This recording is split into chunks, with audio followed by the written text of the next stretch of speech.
இன்னைக்கு செல்வி சமையலில் சுவையான கொண்டக்கடலை மோர் குழம்பு எப்படி செய்யறதுன்னு பார்க்கலாம். இந்த மோர் குழம்பு வந்து சப்பாத்திக்கு சாப்பாட்டுக்கு எல்லாமே சாப்பிடலாம், ரொம்ப நல்லா இருக்கும்.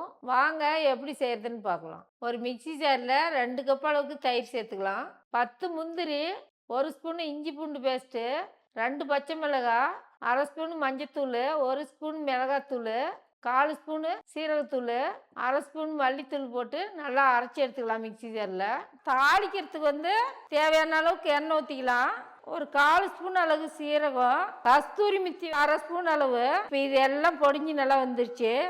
தக்காளி வந்து நான் 1 தக்காளி அளவுக்கு மிக்சியில் போட்டு குறைன்னு அரைச்சி எடுத்து வச்சுருக்கிறேன். நீங்கள் கட் பண்ணி கூட வேணுன்னா போட்டுக்கலாம். இப்போ அதையும் சேர்த்து நல்லா வதக்கி விட்டுக்கலாம். இப்போ எண்ணெய் பிரிஞ்சு போகிற வரையும் தக்காளி நல்லா வதங்கி வந்துருச்சு.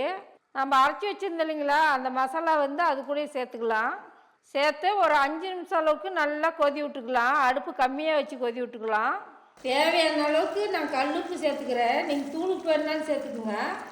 எந்த ஒரு குழம்புக்குமே நம்ம கல்லுப்பு சேர்த்தோம்னா நல்லா டேஸ்ட்டாக இருக்கும். அதனால் நான் கல்லுப்பு சேர்த்துக்கிறேன்.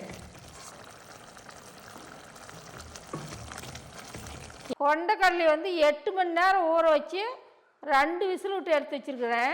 கொண்டக்கடலையும் அது கூடயே சேர்த்துக்கலாம். பெரிய வெங்காயம் ரவுண்டாக கட் பண்ணி எடுத்து வச்சுருக்கேன், அது தூவிக்கலாம். கொஞ்சமாக மல்லித்தலை பொடியாக பண்ணி வச்சுருக்கிறேன், அதையும் தூவிக்கலாம். கரம் மசாலா வந்து ஒரு 1/4 ஸ்பூன் அளவுக்கு அது கூடயும் சேர்த்து நல்லா கலக்கி விட்டுக்கலாம். கலக்கி விட்டு ஒரு 3 நிமிஷம் அளவுக்கு நம்ம அடுப்பு கம்மி பண்ணி மூடிக்கலாம். இப்போ அடுப்பு வந்து நான் ரொம்ப கம்மியாக தான் வச்சுருக்கிறேன். ஒரு 3 நிமிஷம் நல்லா எண்ணெய் பிரிஞ்சு போகிற அளவுக்கு கொதி வந்துருச்சு.